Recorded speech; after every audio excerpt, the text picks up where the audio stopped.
Hey, ladies and gentlemen, welcome to Cherie's World. Today, we've got a model actor in the house. His name is Alphonso Settles. He first caught my attention on a TV show called My Stepkids, alongside of Clifton Powell and Rodney Perry.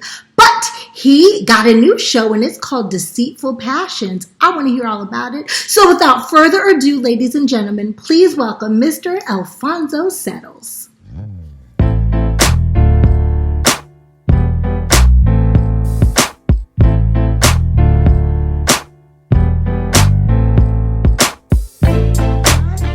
Courtney, this is Alphonso. Alphonso, this is Courtney. What's going on, man? Hey, what up? I can't complain. You got it. Look like you look familiar. Look like one of my buddies from Chicago. Oh, okay. Yeah, I'm in Detroit. Uh-oh. What up, though? What? Hey, right. That's what we say. What up, though?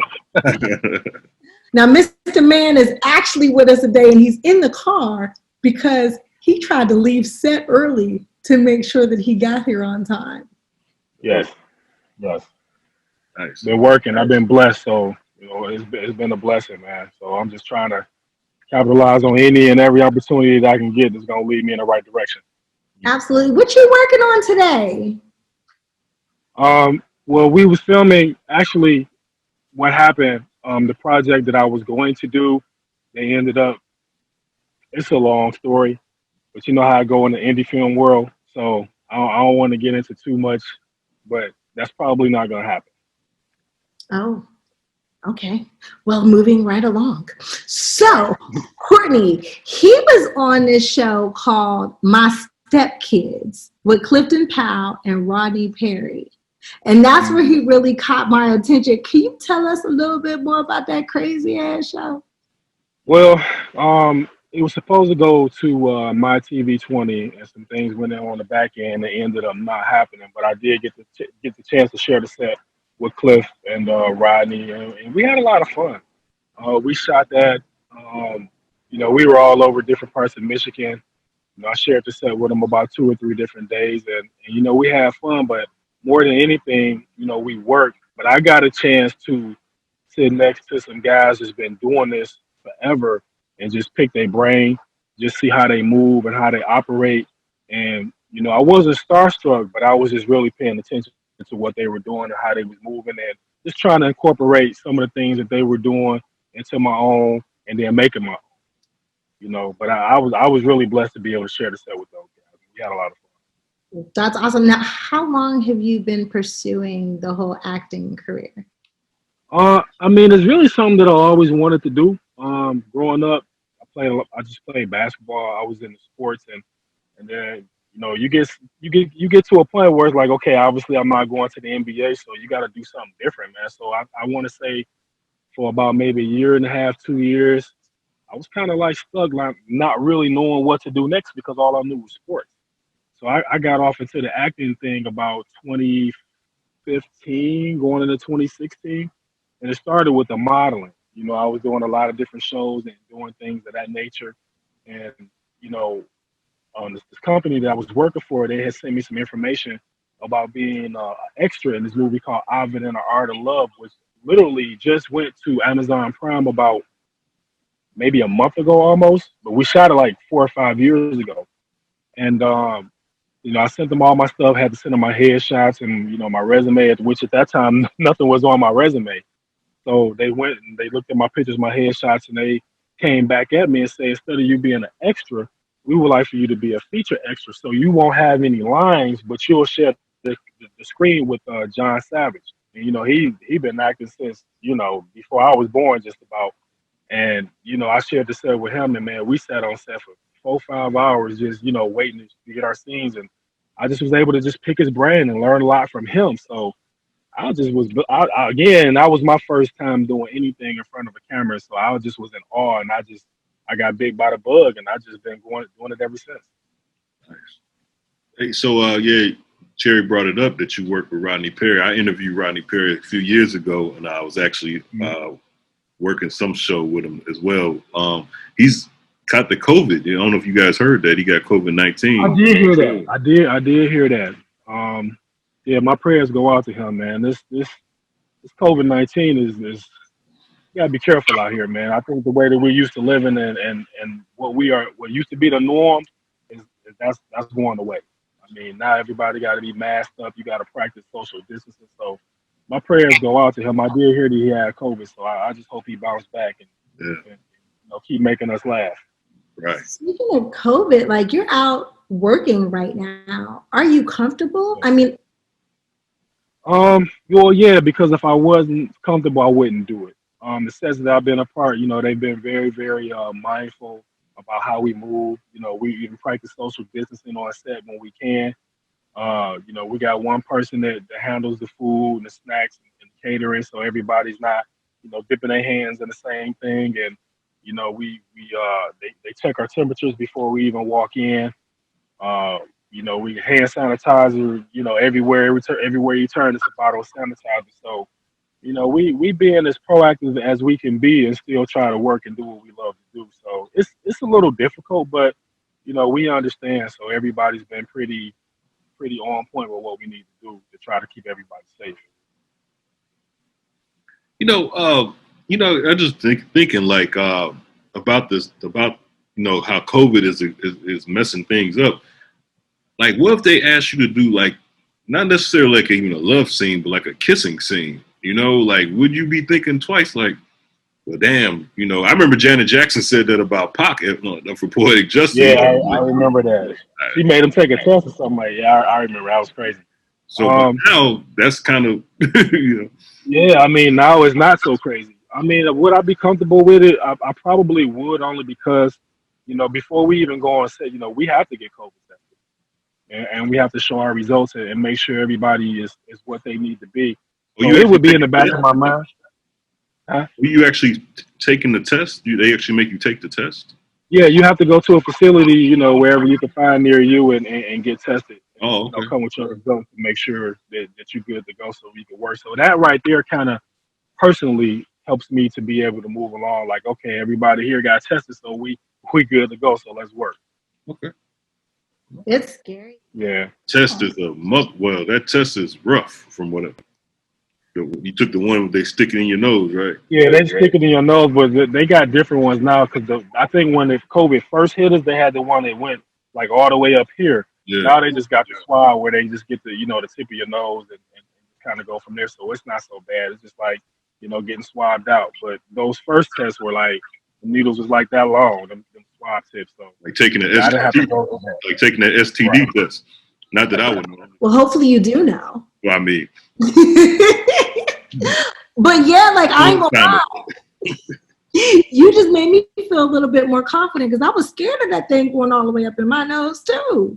Yeah, I mean, I was too. And initially, that's what I was thinking. But when I got there, it was just like a little tip. So I was like, all right, cool. Yeah, that changes the game completely. Mm-hmm. So, deceit passion. What?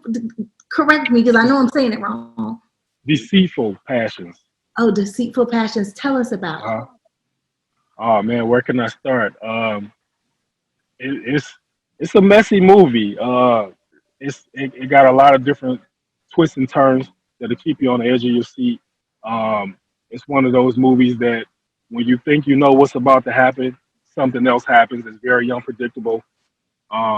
We had a lot of fun doing it. I recommend if you haven't seen it and you want to watch it with it. No kids, no kids. That's good. Definitely. Right, you definitely want to watch that with your significant other or some other adults. But I mean, it's doing great. It's been viewed over 12 million minutes on Tubi, doing really good on Amazon Prime. So I'm just proud of it. It was a project that I really, really wanted to do, and that was my first lead role that a lot of people can see, on a huge platform like Tubi and Amazon Prime. So I was just blessed to be able to be a part of the cast and bring something to the screen that people haven't saw before from me. Congratulations. Thank you. what was it like? Shooting there. You said it's like something that you don't want to have around the kids. So what was it like? Well, okay. I'll just get right to it. There's a sex scene, Yeah. and it was my first sex scene, and I was a little bit nervous because initially it wasn't written into the script. There were no sex scenes in the movie. And we were sitting on set one day, and we were actually getting ready to film the scene where it was her and I just supposed to have been talking in the bedroom, and we were kind of supposed to have not really a full fledged argument, just kind of some back and forth, and then they was just supposed to fade out and go to the next scene, and we were getting ready to shoot that, and the director, we were sitting there like, you know what, this movie's kind of dry. I think this next scene should be a sex scene. And I was like, wait a minute, what?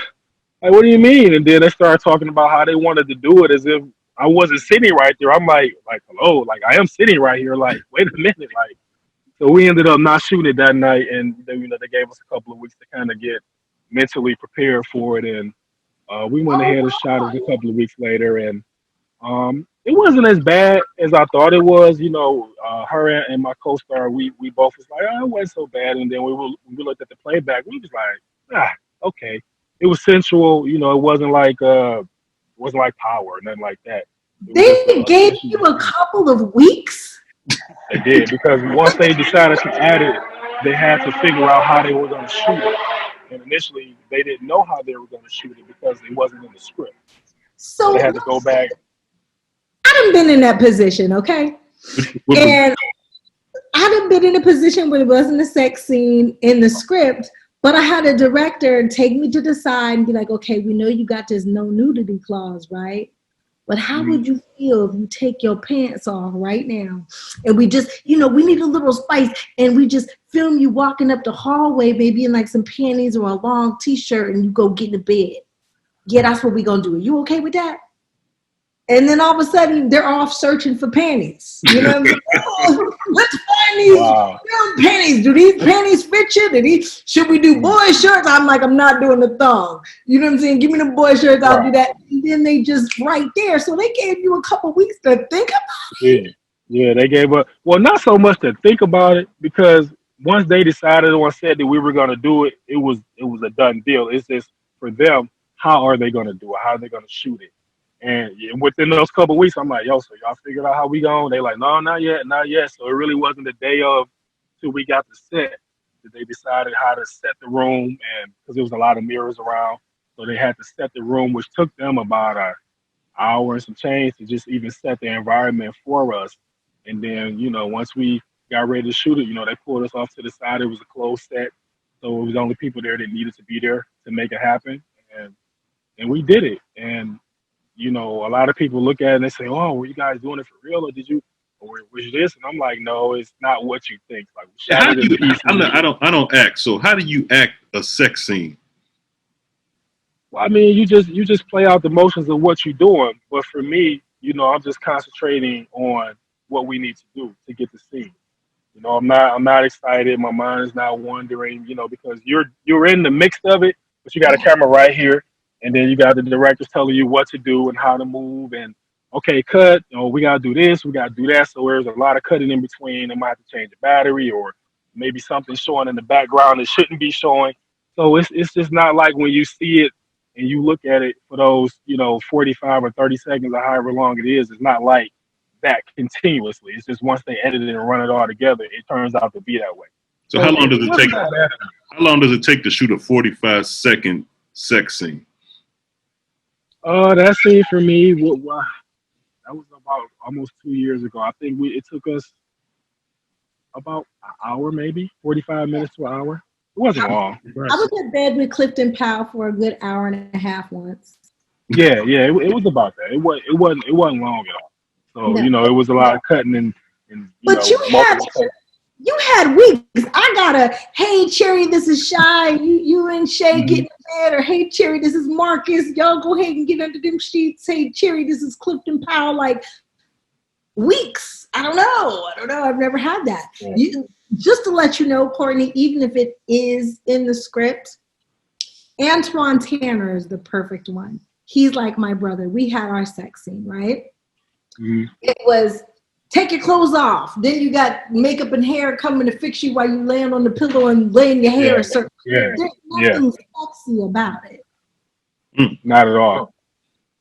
That's why I say with the movie magic, once they put it all together, it looked great, and it's like, wow, okay, but going through it was like, okay, cut, all right, move, okay, we gotta do this, we gotta do that, and every time you got a camera right in your face, so it's like like you say, it's not sexy, and the public is like not what you think. No. But it's cool. It's like turn your head to the left. Right. You kiss her right. Can you Mhm. this way? Yeah. All of that. Mhm. Okay, so let's change the subject off of some sex. Yeah. Actor, right? You're a Mhm. big man for Hollywood. Yeah. Yes. Yes. Do you It has find its downfall. obstacle? No, it's not a downfall. It's a great thing. But do you Hmm. find it hard? Because you're kind of up there, and most Hmm. actors are like, they're lucky if they're 5'9". Yes. Yeah. So I have run into problems. Some roles I haven't been able to land just because of my height and How size. tall are you? 6'6". No, okay. Yeah. So I'm 6'6", 245, 250 last time I checked. So it's like when I'm standing next to somebody, if it don't look right, I may not get that role. Or if I do get it, they got to stand on the crate to get the over the shot to get your close up, over my shoulder. It's hard for them to get it. So, most sets that I've been on, if they're not prepared for it, for my size, it's going to be an issue. Mm. Do you feel typecast because of it? Um, no, no. And I don't want to be typecast either. I don't want to take the same kind of roles because I want to be able to show my range and diversity. Um, being the thug, I mean, that's cool, but I don't really want to play that. I want to play something where I'm a teacher or a doctor or something out of the norm from just being your typical neighborhood guy. So have I been typecast yet? I don't feel like it, but I wouldn't even allow it because if I feel like it's gonna put me into that same type of role, I won't even go out and audition. That's awesome. So you're very particular about what you will and will not audition for. Yeah. Yeah. I used to be in the beginning like because I was just trying to get in, I would take anything because I just wanted to be in the movie. But now that I've done some things and got some stuff under my belt and getting a little bit of recognition, you have to be a little bit more particular about the roles that you take on because you don't want to take on something that may not be a good look. And the things that I've worked to try to establish in this industry can come crumbling down with the wrong kind of role. So you really have to sit down and be. I know you know that you got to really be mindful about what you take on and what you want to do. I hear Cherie say that a lot too. That she won't take any role, and Yeah. I'm used to being around people that just what you got, you know what I mean. So it's good to hear that both of y'all are consistent with. I ain't just taking anything. No, it's they'll give you anything if you take it, and sometimes Exactly. you got to know your worth. With knowing your worth, and I just asked a young lady this who was on the show earlier, do you feel some kind of responsibility within the roles that you take to other Black men? Oh, that's a good question. I never thought about it in the sense of responsibility to others. Um, but in a sense, yes, because I was offered an audition, and I won't say where it was from, but they wanted me to play homosexual for the audition, and I'm not, I'm not, what's the word I'm looking for here? Homophobic. Homophobic. Right. I'm not homophobic at all. I don't have a problem with anybody that, if that's what they're into, but I didn't want to do it. And I had to turn it down. And it was a kind of a big project. It was the big name. That's why I'm not going to say it. But I was just kind of like, I thought about it. I did give it some thought. But at the end of the day, I was like, man, nah, because that's the stigma. To get a black man, and if he looks halfway decent, they either want to throw him in a dress or they want him to play, that kind of role, Did they know you were a 6'6"? homosexual role. I don't believe so. No. I don't believe so. And as an actor, it's acting. So I'm not gonna say that I couldn't have pulled it off, but I wouldn't have been comfortable. And if you're not comfortable, then it's gonna show, and then you're gonna do the role disjustice. So I thought about that along with everything else, and I just decided not to. So I guess that kind of to answer your question, in a sense, maybe I did think about how it would affect other people. Yeah, I mean, everybody has their thing. I've played gay a couple times, and I was ecstatic to do it. But the Okay. reason why I was ecstatic to do it is, first of all, the gay community has always been very good to me, and they've been very close to Mm-hmm. my heart since I was a child. Mm-hmm. But to be able to play something other than the nice, sweet best friend next door, um, Right. treating the nice high school boy, or the Mm-hmm. the little nerdy offset boy, it was something different for me, and Okay. so I was excited about doing that. Okay. Yeah, I couldn't. I haven't seen that. I couldn't see you in that, so I definitely have to I look for got to that. do a play. I got to do a movie called Behind the Pole, where I was a detective, and I actually had a threesome with two women, which was Oh, okay. amazing. I took it as Grace. You over there, I see Courtney over there, like, wait, what? Right. What? He tried to What? Google. He's like, well, what's the name of that again? I got to do one of those Christian plays where I actually dated the pastor's daughter. Um, and it was amazing. The young girl who I had worked with, I was actually not the first choice, and it's because the lady who got the job before me, I won't say she chickened out, but she just decided that once they put in a kiss, it was something that she could not do. Ah, okay. And for me, I was like all ecstatic because when the audience comes in, they're coming in to see the girl from Punky Brewster. You know what I'm saying? They're coming in to Right. see the girl from Family Matters. So when I get on the stage and I kicks this little hottie, there I'm gonna get my ooh no. So I was gonna make it good. Mm-hmm. Right. And You got to do that. yeah, that's how I looked at it. But I do really feel that there's a responsibility with every job that we take. And we have to walk away, regardless of what anyone else feels about what we did. We have to be proud Right. Right. of the character That's that the we one thing I will say. Any role that I have taken and done, I try to embody it and do my play. best to bring it to life. Because if you don't, then you will do the role and the character, injustice. If you don't, you have to become that person for however long you need to be, and you need to do whatever you need to do to become that person and make it believable. So I feel you on that. I commend you though, because a lot of people don't. They don't walk away, and then they end up regretful. What is the beautiful girl who played, and I'm a fan of hers? She played Nina Simone. Zoe.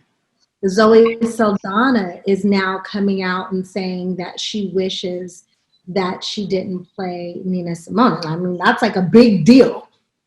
Yeah. Really, that's one of my favorite actresses. I like Zoe. She's one of my I fell favorites. in love with But Colombiani. do you think, but Yes. Cherry, would you? I'm glad you brought that up. Cherry, would you do something like that though? Like come out and apologize for a role that someone casted you to be in, and that you did. I think this part of this whole cancel culture that she just felt. I mean, just do this to CYA. I don't know if she needed to do that. Like, I don't know her. So I think it depends on how she went home and slept that night. She voiced Mm-hmm. that she was a fan of Nina Simone's. And that's Mm-hmm. probably what made her be like, oh my God, I totally want to do this because I love this lady. What a great opportunity. But if she Right. did and then went home and was like, you know what? I shouldn't have did that. I don't know because I've never been put in that position. Like if I got to play, um, I've loved Cicely Tyson my whole life. Okay, she played my Mm-hmm. mother. If I got to play Cicely Tyson, would I want to do it? Yes. If I got on set and they told me that they wanted to change my skin color in Mm-hmm. order to play her, that might make me pause because that would make me come home and be regretful. Mm-hmm.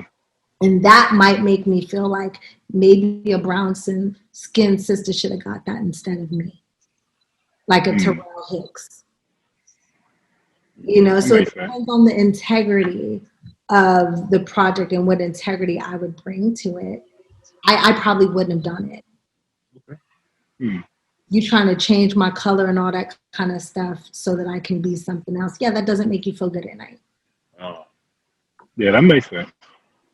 Alfonso, were you ever like worried that they might label you as homophobic because like, oh, this dude, what you think you too good to play this or whatever. Like I don't know how Hollywood works, but Well, I mean, when you start having that kind of conversation and getting into those kind of topics nowadays, you got to really it's like walking through a minefield. You got to really watch what you do and what you say and how you say it because again, you don't want to offend people. You know, again, I know people that are homosexual. I don't have a problem with, or if that's your lifestyle, I don't. That's what you do. That's just not what I do. Um, do I worry about what people say at this day and age? You can't because if you worry about it or if you let it affect you, you will never be able to be comfortable in your own skin because people are gonna always have something to say. It's gonna always be an issue. I mean, no matter what you do. I mean, I could be dressed up as Santa Claus and buy the whole neighborhood Christmas gifts. Somebody's gonna have an issue with that. Somebody's gonna find a negative in that. So it's like you just have to be you and be comfortable in your own skin. And I know in what we do, and Cherie, I know you understand that people are gonna critique you on a whole different level, and you're gonna always constantly be under a microscope. So if I was to worry about what people thought or what they said, I would lose my mind. You know, if I had hair, I would lose it because it's just it's just too many opinions in this world. So I mean, you hear it, or I might read it, but at the end of the day, man, I don't care. You know, I'm comfortable with and who I am as a black man, and I'm okay with it. Absolutely. They come at me hard daily on social media. Yes. And I I don't. tell the social media world is a ooh. I didn't, you know, we didn't grow up in this social media, man. So if it wasn't for what I'm trying to do, I wouldn't probably have it. But you know, yeah, it's a gift and a curse at the same time. yeah. How do you feel about like, social media and the bigger you get, the more followers you get, the more say everybody thinks that they have in your life? Again, it's a gift and it's a curse because you know, for me, you know, I grind and I work so hard trying to do so many different things and be in these projects, and I know what it's like. And you know, to be away from your family or you gone all day, all night. You know, you on set longer than you at home. You know, you go home just to get a few hours of sleep and then come right back, depending on the role in the project. Yeah. So, you know, I want to be able to do what I do and do it on a high level and entertain people. And I do understand that the bigger you get, the more people are looking at you, and it's happening now, and it can be irritating. But I'm kind of a recluse anyway. Like my social media, like my Instagram especially, I don't have everything on my Instagram is just all business related, all acting and modeling. That's that's really it. Nothing personal. And I try to separate it. In my Facebook, I'm getting ready to try to do the same thing to keep it separated because you have to. You know, I don't want people to think that I'm stuck up or standoffish or that I can't be accessible. But you know, when people come at me now, you know, especially if I don't know them, I'm like, like, where you know, what really is it that you want? Like, are you really a fan, or you want something, or you trying to get me to get you a role? Like, what are you? As in the back of my mind, it's always, what is the ulterior motive? And I Mhm. don't want to be like that, but you kind of gotta be like that. Gotta You know, be. always on the defense. You know, because you just never know. And I'm not even big like that. I'm not saying it, but you know, I do have a base of fans. I think that you just never know where people coming from sometimes. Mhm. I totally agree with that, and I don't. I really don't mess with the social media like that on the personal side either. So I totally understand where you're coming from. But you Right. get to read the creepers that write me. Yeah, yeah. I don't know how she does it, man. I mean, wow. Yeah, I don't know how she does it. Are you a Yeah, I father? think. Am I what? A father. Yes, yes. I have a 12-year-old. She's going on 25. Seem like, but no, I have a 12-year-old daughter. That's my heart right What kind of conversations are you having with her this year? This is a hard year for little brown babies. there. Man, listen. Okay, she's 12. She's kind of tall. She's gonna be tall. She's already tall for her age. She's very pretty, long hair, and you know, I just tell her that I just keep it as real with her as possible because she hear it anyway. I just say, listen, you know, it's okay if you want to like boys and this and that, but you know, always be respectful of yourself. You know, I try to show her.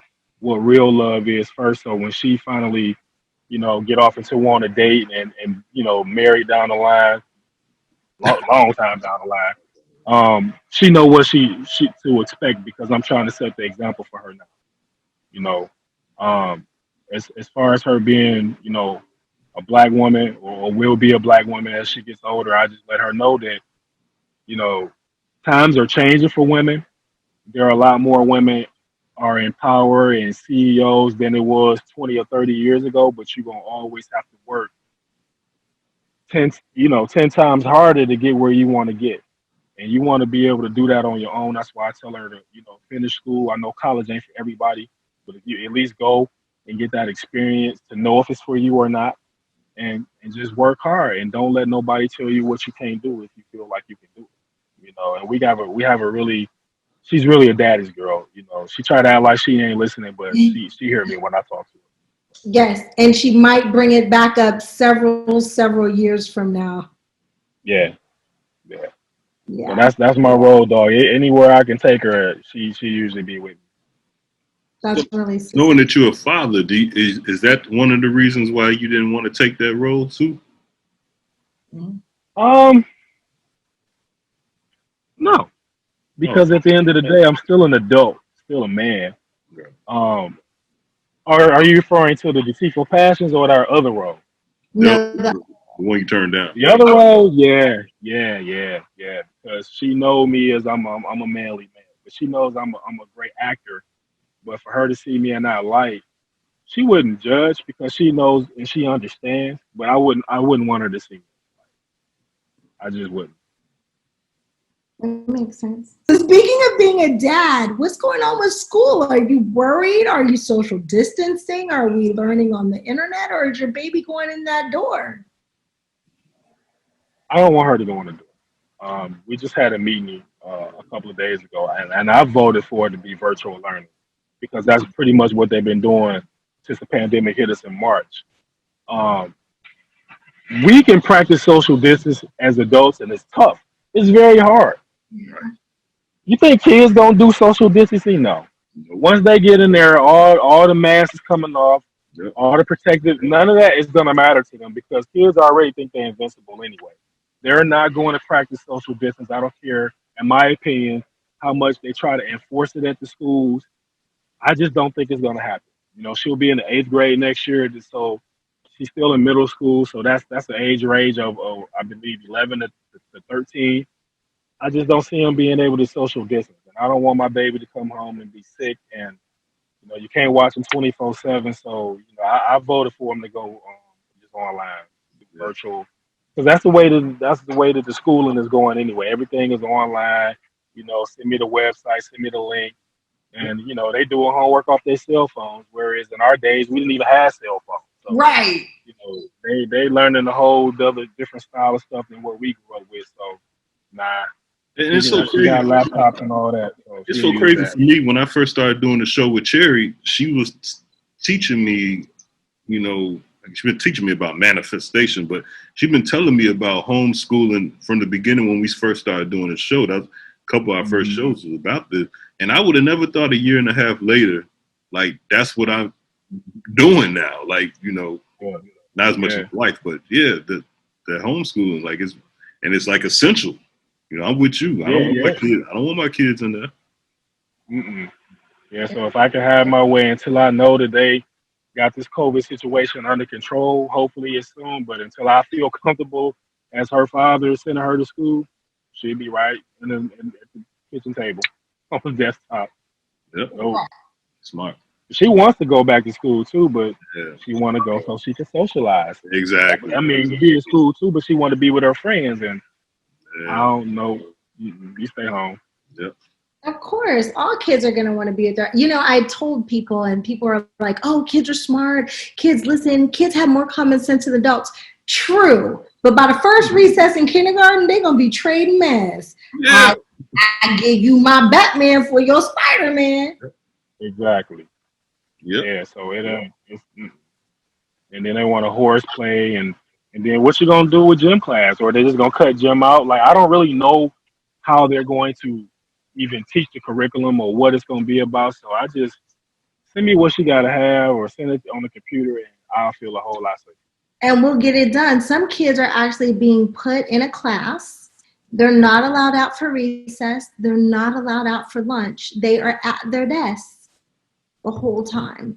And they're not And allowed little to get up. kids, It's that's not not gonna fair. work. Yeah. It's not fair, and I don't think it's gonna work because kids that age, when they're young, they need a recess. You Yeah. know, they need that to get that out of their system. And if you keeping kids cooped up at their desk the whole time, I don't. They going some kids will just shut down, and once they shut down, that's it. That's it. Yeah. Yeah. I homeschool, and my daughter will tell you, and we homeschool in her room. Her desk is in her room, or she's at the kitchen table.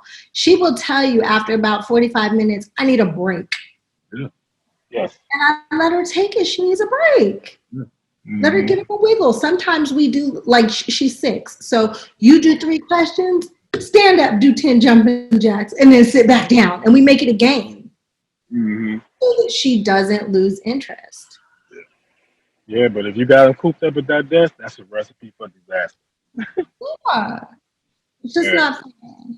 Yeah. So what about, have you had a conversation, this is a hard one, but unfortunately as Black parents we have to, have you had a conversation with your daughter about the police and her relationship with law enforcement? You know, I have actually. I told her that, you know, because I got some friends that are police officers, so I have to tell her like, listen, every police officer is not bad, you know, Mhm. but with what they have access to with the internet, these cell phones, you know, like I said, we didn't have that. It's always been a thing that's been going on since the Rodney King days back in the early '90s, but we didn't have a platform to see it. Yeah. Now the kids see it and they becoming desensitized to it to a certain degree. But I tell her, I say, listen, you know, every cop is not a bad cop. You know, you don't have to be fearful when you see the police because they are here to serve and protect. And you know, when you get older, if you get pulled over, don't be disrespectful. Don't talk smart to them. Just give them what they ask for. Try to be as polite as you can be, and just keep it moving. Because at the end of the day, you know, you may have to swallow your pride to make it. You Yeah. know, even as a woman. You know, Yeah. so I've had no, this. I've talked to her and told her, you know, she's aware. Yeah, I've had that same conversation with my daughter, man. My daughter's 10. And yeah, I told her basically the same thing, but I got a little bit more graphic. And I showed her some things that they do. And Mm-hmm. I just told her, just like you know, keep your mouth shut and then say whatever you got to say and do whatever you got to do to get out of the situation unharmed. Exactly. And then, you know, we can have, And we can handle it from there. yes. Exactly. They do nothing for you if you're gone, you know, so. Nothing. It's such a hard conversation to have. I mean, I've had it with my 6-year-old already because I don't know if you guys saw the other day, they pulled over that family over And they had her on the ground. a Yeah, I saw that. That was terrible. Makes I no saw sense. that. I couldn't understand what were they trying to do. But they said that's standard, you know, policy, you know, and it's like, standard bullshit. and Yeah. But as you know, as a woman, I think I could take it a little bit more calm and try to explain to my baby what's going on and how my baby needs to be calm and stuff like that.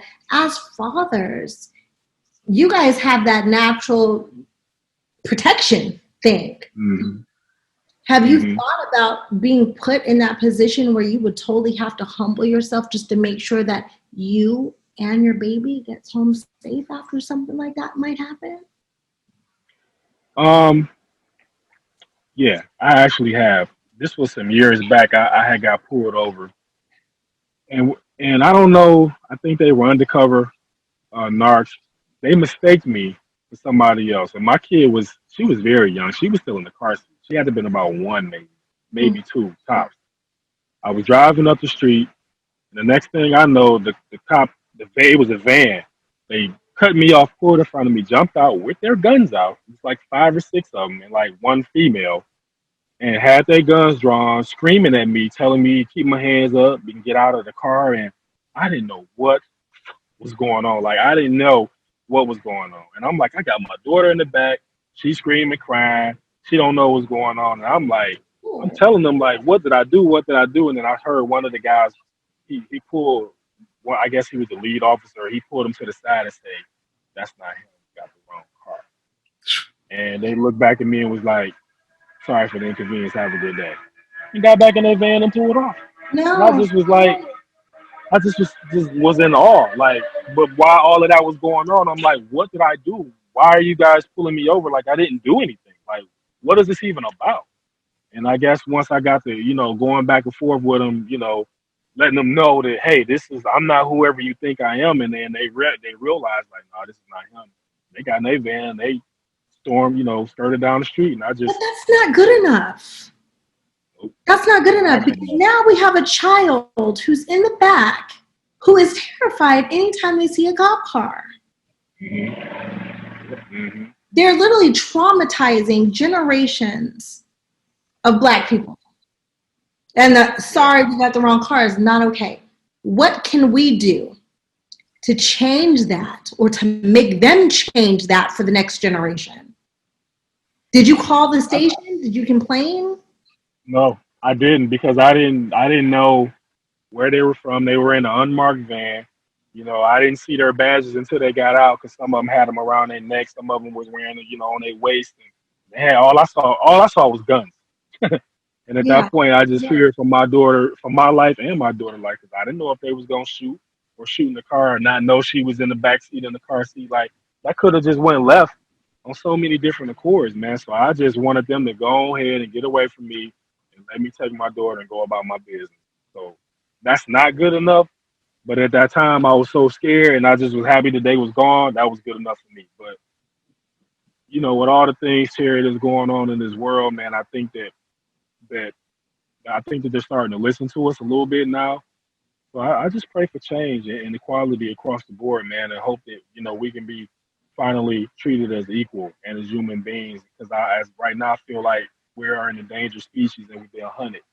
That's just how I Yes. feel. And unfortunately, it's not isolated incidents. Like 9 out of 10 Black people that you speak to have had not nice incidents with the police, and they say sorry and let you go, and you're just supposed to be happy that you're alive. That's not okay. Yeah, it's not.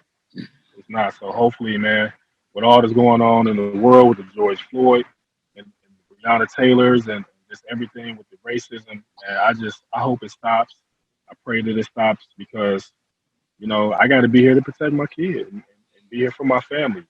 And it's sad that we got to live that way, but it's just the way it is. And hopefully, things will change. Yeah, unfortunately, I don't think it will because systematically that's the standard. Hmm. Me and Cherie did an interview with someone earlier, and I'm a union guy, and I know police officers have the strongest union there is, and all this stuff Yeah. that they're doing, that's in their rule book, and you know, I think the guy that killed George Floyd he's gonna get off next year. He'll be free. And definitely all the other officers will be free if Chauvin ain't, but definitely all the other officers. I mean, and the reason why is because according to Minnesota, that officer did everything according to standard. So Okay. I don't know where it's standard to have your knee on a man's neck for 8 minutes. I don't know nowhere in the world where that's standard. But yeah, you know, like you said, they back each other up and they support everything that happens. It seems like it's okay, and it's not okay. No, And I it's think for the first time in a long time, we fighting back, and I feel like we being heard to a degree. So we gonna see what really happens. You know? yeah. I'm glad. I'm just not as optimistic as everybody else because I should be, but I'm a grump. I guess I guess. no, I don't think you're a grump. I think you know history, and unfortunately, history seems to repeat itself. But what I will say Hmm. is that we've always had white allies, right? Hmm. But we have more now than we ever had before. And I think that Yeah. white people have finally figured out they are the answer to correcting racism, that we cannot correct it because if we could, it would have been corrected a long time ago. Long time So, ago. Yeah. yes. So I have faith that we have white allies who will now begin to check each other. And I think Yeah. that's how it'll change. And we have white families who are having the same conversations behind closed doors that we have to have as Black parents with our children. Hmm. They're now having those conversations with their white children that they never felt like they had to have before. And I think that's what will change. I'm praying, I'm manifesting that Yeah. that's what will change. At Yeah, least they're for starting to hold each other accountable, and I think that that's two steps in the right direction. Holding each other accountable for the actions and things that are taking place. But there are also those white families that are having a conversation with their kids. You see those guys protesting. Those guys are thugs. All they are bad citizens, and they're wasting our tax money, dog. We have to clean this shit up. I mean, you got those people too. So hopefully, Hmm. what I'm hoping though is those little kids. I mean, it won't hit all of them, but we're seeing it on social media.